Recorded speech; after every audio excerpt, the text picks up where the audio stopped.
राधे राधे। कविता गृह ज्ञान में आप सभी का बहुत बहुत स्वागत है। आज हम आपको बताएंगे कन्या लगन की है कुंडली आपकी और चंद्रदेव प्रथम भाव से लेके षष्ठ भाव तक हैं, तो कैसा प्रभाव डालेंगे व्यक्ति के जीवन पे। मान लीजिए चंद्रमा आप प्रथम भाव में ही बैठ गए, ये आपका लग्न है 6 नंबर कन्या और उसमें चंद्रमा बैठ गए, तो ये लाभपति होके आए और लाभ के स्वामी होके आपके लग्न में बैठ गए।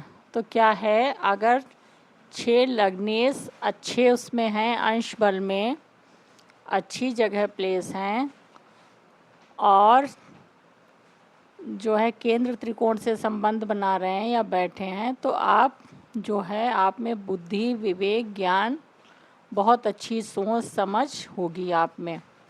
आप हो सकते बिजनेसमैन भी हो सकते हैं।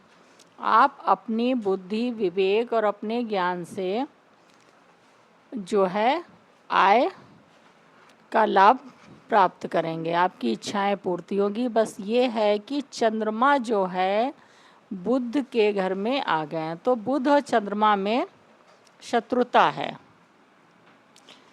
तो इसमें क्या है कि अगर चंद्रमा शुक्ल पक्ष का है तब भी थोड़ा सा आपका व्यक्तित्व कभी क्रोध कभी नर्म कभी मतलब उतार चढ़ाव वाली स्थिति हो सकती है। थोड़ा आपको स्वास्थ्य का ध्यान रखना है और जो है बाकी आपको बाहर से लाभ होगा, बड़े भाई से लाभ होगा। आप अपने बलबूते दिमाग बुद्धि से अर्निंग अच्छी करेंगे। थोड़ा सा स्वास्थ्य का आपको ध्यान रखना है। थोड़ा सा आपका नेचर और व्यक्तित्व में भी थोड़ा फ़र्क हो सकता है, कभी क्रोध बढ़ सकता है, कभी आप बड़े सॉफ्ट उससे बात करेंगे, तो ये संभावना बनती है। बाकी अर्निंग और लाभ के लिए अच्छा है। अगर बुध की पोजीशन अच्छी है तो आपको लाभ बड़े भाई से, लोगों से, दोस्तों से, नेटवर्क से अच्छा लाभ आप प्राप्त करेंगे अपने बुद्धि और अपनी दम पे। फिर सप्तम दृष्टि डालेंगे यहाँ पे आपके 7वें भाव पे, ठीक है।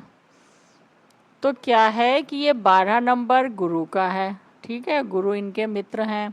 तो यहाँ पे दृष्टि डाल के बहुत अच्छा करेंगे। आप अगर व्यापार करते हैं तो आपका बहुत अच्छा चलेगा, साझेदार से आपसे संबंध तालमेल अच्छा होगा, लाभ अच्छा प्राप्त करेंगे। आप शादीशुदा हैं तो वैवाहिक जीवन भी आपका अच्छा होगा। पत्नी आपकी धर्म कर्म वाली अच्छी होगी, नेचर बाई अच्छी होगी। हो सकता है जॉब भी कर रही हो, आपके उसमें सपोर्ट सहयोग भी करे, तो यहाँ दृष्टि डाल के बहुत अच्छा करेगी। अगर गुरु की पोजीशन अच्छी है तो ये आपके जो है पार्टनर आपका बहुत ही अच्छा होगा। फिर मान लीजिए चंद्रदेव आपके बैठ गए 2nd भाव में, ठीक है। तो क्या है कि चंद्रमा का यहाँ पे बैठना ये 7 नंबर शुक्र का है, तुला राशि। चंद्र और शुक्र मित्र हैं, दोनों ही अच्छे ग्रह हैं। तो यहाँ पे बैठ के आपकी वाणी अच्छी होगी, आपका कुटुंबों से तालमेल अच्छा होगा अगर शुक्र की पोजीशन अच्छी हुई, क्योंकि शुक्र आपके भाग्येश भी हैं। तो आपका भाग्य समय पे साथ देगा। और दूसरे काल पुरुष के हिसाब से यहाँ पे 2 नंबर आता है, तो यहाँ पे चंद्रमा उच्च के होते हैं।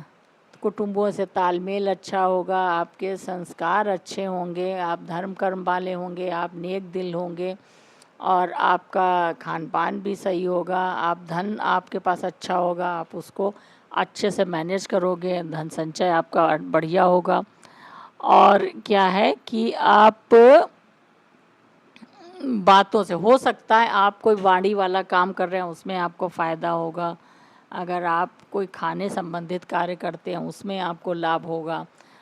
और यहाँ पे बहुत अच्छी पोजीशन है 2nd भाव में। चंद्रमा अगर शुक्ल पक्ष का है, लग्नेश की स्थिति अच्छी है, शुक्र अच्छे उसमें है, तो आपको यहाँ पे भाग्य का साथ मिलेगा और हो सकता है आप पिता के साथ मिलकर कोई कार्य भी कर सकते हैं, ऐसी संभावना बनती है। फिर यहाँ से 7वीं दृष्टि डालेंगे आपके 8म भाव पे, ये मंगल का है थोड़ा सा। तो ये त्रिक भाव है, हालांकि चंद्रमा यहाँ पे शुक्ल पक्ष के हैं, दृष्टि डाल के मंगल की पोजीशन अच्छी है, तो शुरुआती तौर में थोड़ी सी परेशानी प्रॉब्लम आएगी क्योंकि ये त्रिक भाव है। अचानक से समस्याएं, कष्ट, पीड़ा, आयु सब कुछ देखते हैं। लेकिन मंगल की पोजीशन अच्छी है तो यहाँ पे आपको पैतृक संपत्ति है, ससुराल देखते हैं, इन सब से फ़ायदा। आप किसी रिसर्च फील्ड में, कोई ऐसी जॉब है आपकी सीक्रेट, उसमें आपको लाभ है ना, ज्योतिष है, इसमें आपको सब में लाभ मिलेगा। लेकिन त्रिक भाव है, थोड़ी समस्याएं, परिवर्तन ये कराता है। तो वो पोजीशन अगर मंगल की अच्छी है, लग्नेश अच्छे हैं, शुक्ल पक्ष के चंद्रमा हैं, तो आपको यहाँ पे लाभ प्राप्त होगा। फिर मान लीजिए चंद्रमा यहाँ बैठ गए तो क्या है, ये 8 नंबर है मंगल का। मंगल के घर में चंद्रदेव बैठ गए तो यहाँ पे क्या है, मंगल एक क्रूर ग्रह है। यहाँ पे क्रूर ग्रह का बैठना अच्छा होता है। चंद्रमा थोड़ा आपको आलसी बना सकता है, आलस दे सकता है, लेकिन अगर मंगल की पोजीशन अच्छी है तो आपको मेहनत अधिक करनी पड़ेगी।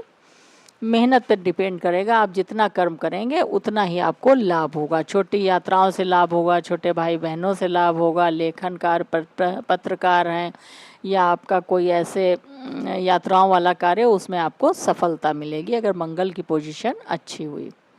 फिर दृष्टि डालेंगे भाग्य भाव पे, तो क्या है कि ये भी शुक्र इनके मित्र हैं, शुक्र का नंबर है, तो यहाँ पे आपकी भाग्य में वृद्धि होगी। पिता से लाभ, सहयोग प्राप्त होगा, पिता के साथ आप मिलकर कोई कार्य कर सकते हैं, उससे उसकी भी संभावना बनती है, उसमें भी लाभ होगा। धर्म कर्म करेंगे, धार्मिक यात्राएं होंगी, विदेश यात्राओं से भी लाभ होगा। बाहर से कोई कार्य करते हैं उसमें भी आपको सफलता मिलेगी अगर शुक्र की और मंगल की पोजीशन अच्छी है तो। फिर मान लीजिए आपके चंद्रदेव बैठ गए 4th हाउस में, ठीक है। यहाँ पे चंद्रमा को दिग्बल प्राप्त है, 9 नंबर इनके मित्र का है तो यहाँ पे लाभ भाव बैठ के लाभ ही देंगे। थोड़ी सी समस्या दे सकते हैं, 1 2 3 4 5 अपने से छठे में बैठे हैं तो माँ का थोड़ा सा स्वास्थ्य और माँ के तालमेल में थोड़ी दिक्कत आ सकती है। वैसे आपको धन, वैभव, वाहन, गाड़ी, जमीन, जायदाद, नौकर चाकर, अगर गुरु की पोजीशन अच्छी है तो यहाँ पे आपको वो सारी सुख सुविधाओं में कोई कमी नहीं होगी। आपका यहाँ पे जनता से संबंध अच्छा होगा, आपको सारी चीज़ें हासिल होंगी। थोड़ा सा माँ का स्वास्थ्य और तालमेल में, अगर 9 गुरु की पोजीशन अच्छी है तो उसमें भी थोड़ी बहुत समस्या आएंगी। घर का माहौल अच्छा, मन आपका खुश रहेगा, तो ये सारी चीज़ें आपको प्राप्त होंगी। फिर यहाँ से दृष्टि 7वीं जाएगी, यहाँ कर्म भाव पे, ये कैरियर का 3 नंबर थोड़ा बुध का है ना, तो बुध में इनका अच्छा नहीं है इतना। यहाँ पे ये दिग्बल से भी कमज़ोर हो जाते हैं, तो थोड़ा सा उतार चढ़ाव वाली स्थिति होगी, घटना बढ़ना, अप डाउन। बाकी ठीक होगा। बुध की पोजीशन अच्छी, लग्नेश अच्छी स्थिति में है तो वो भी थोड़ी बहुत समस्याएं देंगे, अप डाउन होगा, एक सा नहीं रहेगा स्थायी। तो कैरियर में इसकी संभावना बनती है। फिर मान लीजिए चंद्रदेव आपके बैठ गए 5म भाव में, तो ये क्या है, संतान का, शिक्षा का, क्रिएटिविटी का है। आपका यहाँ पे प्रेम देखते हैं, बुद्धि देखते हैं, है ना। तो यहाँ 10 नंबर शनि का है, तो शनि चंद्रमा में अच्छा नहीं है, शत्रुता है, तो यहाँ पे थोड़ी सी प्रॉब्लम आएगी। शिक्षा में प्रॉब्लम आ सकती है, संतान में संतान के साथ मतभेद, थोड़ा सा वैचारिक हो सकते हैं, आपका तालमेल ना सही हो, तो यहाँ पे थोड़ी सी संभावना इसकी बनती है। 10 नंबर अगर शनि अच्छा है तो थोड़ी सी समस्याएं कम हो जाएंगी, लेकिन थोड़ी प्रॉब्लम यहाँ पे चंद्रदेव बैठ के करेंगे। अगर लग्नेश अच्छी पोजीशन में है, शनि भी अच्छी हैं और किसी शुभ ग्रह की दृष्टि है तो सब अच्छा होगा। फिर मान लीजिए चंद्रदेव आपके बैठ गए 6th भाव में, तो यहाँ पे भी क्रूर ग्रह का बैठना अच्छा होता है, ये भी शनि का नंबर है, तो यहाँ पे प्रॉब्लम आपको करेंगे। आपका धन की हानि हो सकती है, आप लोन लें तो समझ के लें, बीमारी आपको परेशान कर सकती है, उस पर आपका अधिक व्यय हो सकता है, व्यर्थ का व्यय हो सकता है, और शत्रुता भी बढ़ सकती है इस पीरियड में। किसी से वाद विवाद इस टाइम ना उलझें, तो ये सब की संभावना यहाँ पे बनती है। आप अपनी सेहत का विशेष ध्यान रखें। शनि के घर में, शत्रु के घर में चंद्रमा लाभेश बैठ के, और जो है इस टाइम पे कोई भी नया काम करते सोच समझ के करें, थोड़ा सा धन हानि की भी संभावना बनती है। फिर यहाँ से दृष्टि डालेंगे आपके द्वादश भाव पे, तो ये 5 नंबर है ठीक है। तो यहाँ भी ये त्रिक भाव है, तो ये भी थोड़ी सी समस्याएं यहाँ पे भी देगा आपको। मानसिक टेंशन हो सकती है, मानसिक चिंता हो सकती है, व्यर्थ का खर्च हो सकता है, बीमारी पे हॉस्पिटल में खर्च हो सकता है। तो ये जो सैया सुगुन का थोड़ी सी, अगर सूर्य की पोजीशन अच्छी तो थोड़ी समस्याएं कम होगी, लेकिन थोड़ी प्रॉब्लम यहाँ पे भी करेगा। तो मैंने आज कन्या लगन की है अगर कुंडली आपकी, और प्रथम से षष्ठ भाव तक चंद्रदेव बैठे हैं, तो कैसा प्रभाव डालेंगे बताने का प्रयास किया है। अगर आपको हमारा वीडियो अच्छा लगा हो, लाइक करें, सब्सक्राइब करें, शेयर भी करें, बेल आइकन ज़रूर दबाइए ताकि नया वीडियो सीधे आप तक उसका नोटिफिकेशन पहुंचे। आप देखें स्वयं की कुंडली, अपने परिवार की कुंडली, आपको काफ़ी कुछ सीखने को मिलेगा। मिलते हैं नेक्स्ट वीडियो के साथ, तब तक के लिए धन्यवाद।